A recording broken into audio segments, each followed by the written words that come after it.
E aí, André, como é que estão as coisas? Tudo certo? Olá, Eliel, tudo bem? Tudo beleza. E aí, podemos continuar aquela aula? Podemos. Nós vamos agora falar sobre o domínio um. É, é importante, quem não viu a primeira parte, olhar o vídeo anterior, porque vai ter uma compreensão melhor, né, André?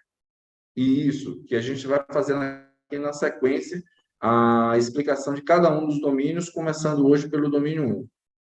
Muito bem. Fica à Então, vontade, deixa André. eu compartilhar aqui minha tela com vocês.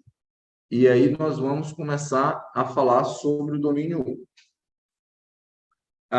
O domínio um, ele está associado inicialmente no limite da reta A, com um polo no ponto A e o outro limite nessa reta de inclinação aqui entre o 1 e o 2.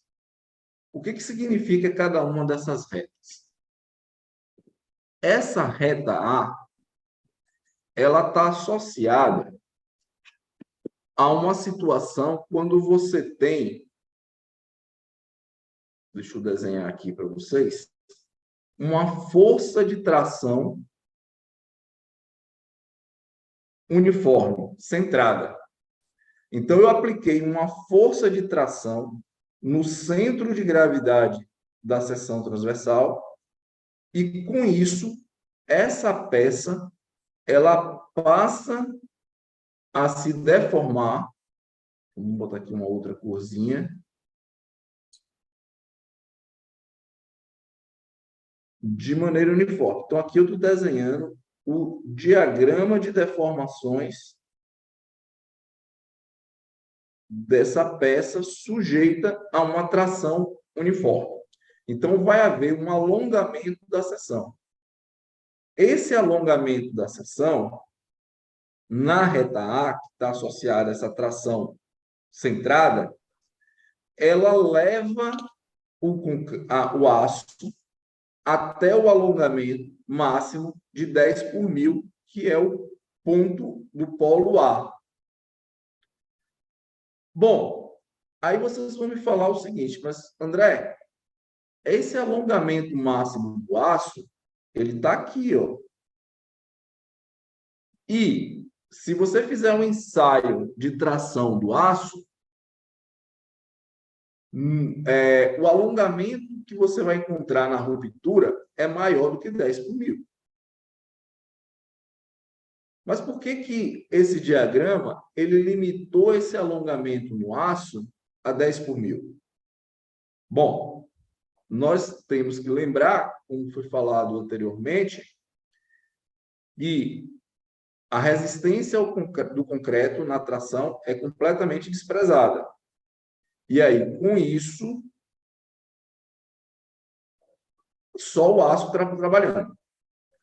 Apesar do aço resistir ou poder alongar na ruptura mais do que 10 por mil, quando ele chega nesse estágio de 10 por mil, o concreto já está com bastante fissuração. O concreto já está bastante fissurado, e aí você não pode mais garantir que nesse estágio de fissuração do concreto, você não vai ter escorregamento da armadura ou que o próprio concreto vai conseguir proteger a armadura contra a corrosão.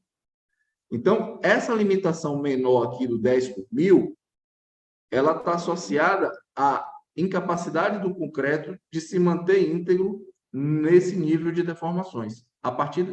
Quando você chega nesse nível de deformações, o estado de fissuração do concreto é extremamente elevado, que compromete as demais hipóteses como é que fala? De compatibilidade de deformações entre aço e armadura, entre aço e concreto, e também do concreto poder proteger a armadura contra a corrosão. O outro polo de deformações aqui, no caso, para o domínio 1, é esse ponto aqui, ó, quando nós temos a deformação, o encurtamento do concreto igual a zero. Então, nesse ponto aqui, ó, o encurtamento do concreto é igual a zero.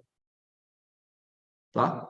As peças continuam ainda tracionadas. Só que aí, essa tração, ela já não está mais centrada. Ela já está com uma certa excentricidade. E aí, com isso, nós temos a possibilidade de parte da seção estar mais tracionada do que outras. Tá? E aí nós podemos ter uma situação até esse limite aqui. Ó.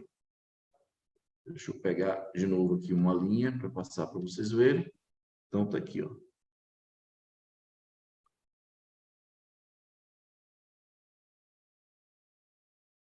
A seção superior teve uma tração pequena, mas a seção inferior teve uma tração grande. Na verdade, o diagrama mais correto para esse caso específico aqui seria trazer a excentricidade aqui para baixo, né? E aí eu estou tracionando embaixo e reduzindo, aliviando a tração na face superior do concreto. E aí, esse domínio é toda essa região aqui, ó, que vai da reta A, quando você tem a deformação de tração uniforme, e a reta do ponto A até a deformação nula do concreto, que são os casos de tração excêntrica. Tá? Seriam as peças flexo-tracionadas. Basicamente, nós podemos citar nessas peças flexo-tracionadas os tirantes. Tá? São elementos estruturais de concreto em que o concreto entra muito mais numa situação para proteger a armadura do que necessariamente resistindo aos esforços solicitantes. Que, como ela está basicamente tracionada, quem vai resistir a esses esforços são as armaduras. Uma coisa importante de vocês observarem é que é o seguinte, no domínio 1, a ruptura da peça ela acontece por falha da armadura.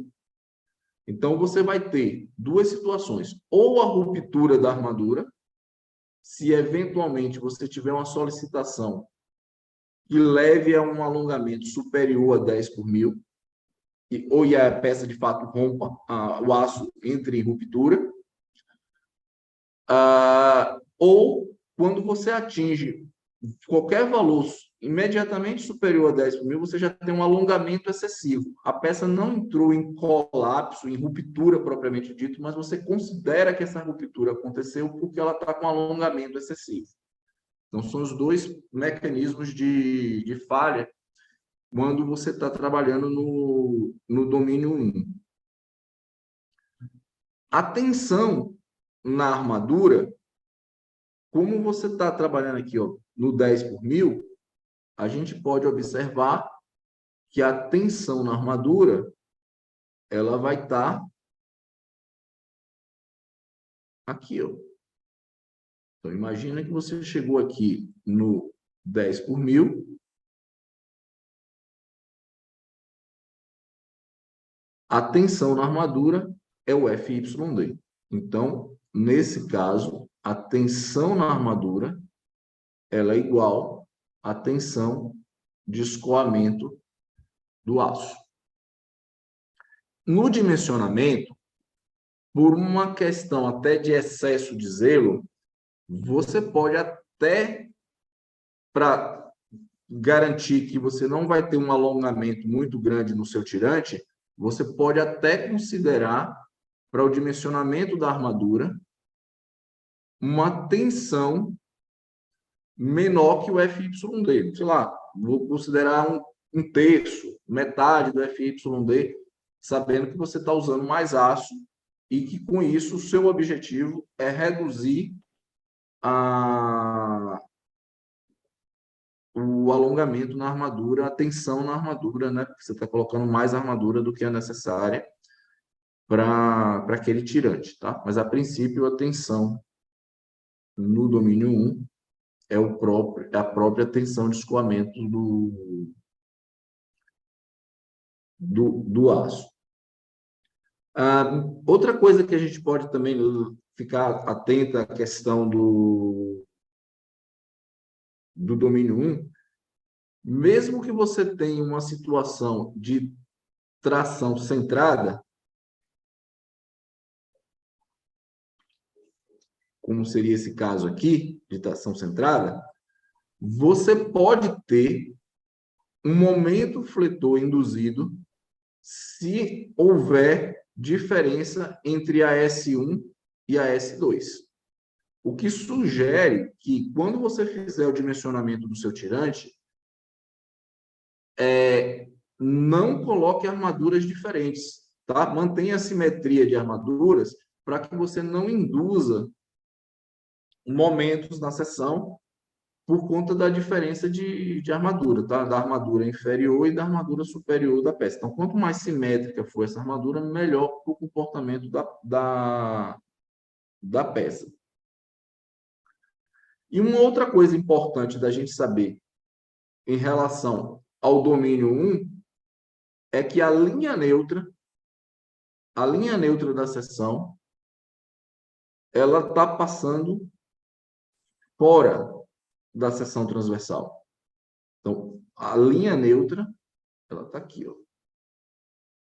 Linha neutra. Ela está fora da seção, de modo que toda a seção estará tracionada, isso dentro dessa região aqui do domínio 1. Joia? E essa linha aqui, ó, que eu vou passar aqui para vocês de rosa, vou tentar colocar aqui uma espessura maior. Essa linha aqui, ó, que eu estou marcando, é justamente essa deformação aqui. Dessa formação máxima de 10 por 1000.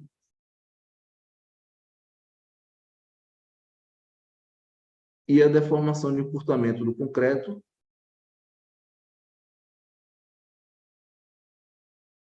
igual a 0. Tá?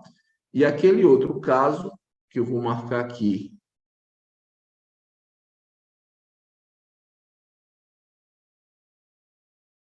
essa aqui é a linha rosa. E o caso que eu vou mostrar aqui, uma linha azul da reta A,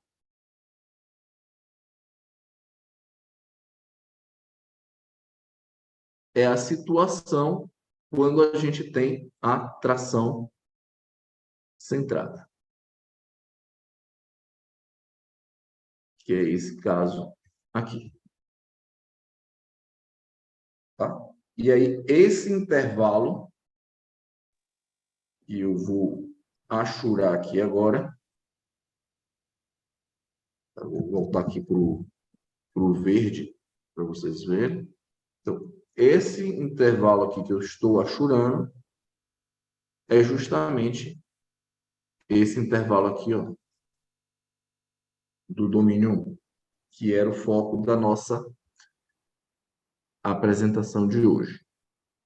Nos próximos vídeos, nós vamos mostrar os demais domínios, chamando atenção para os mesmos aspectos que nós comentamos para o domínio 1, as características de cada um dos domínios. Agradeço a presença de vocês e até o próximo vídeo.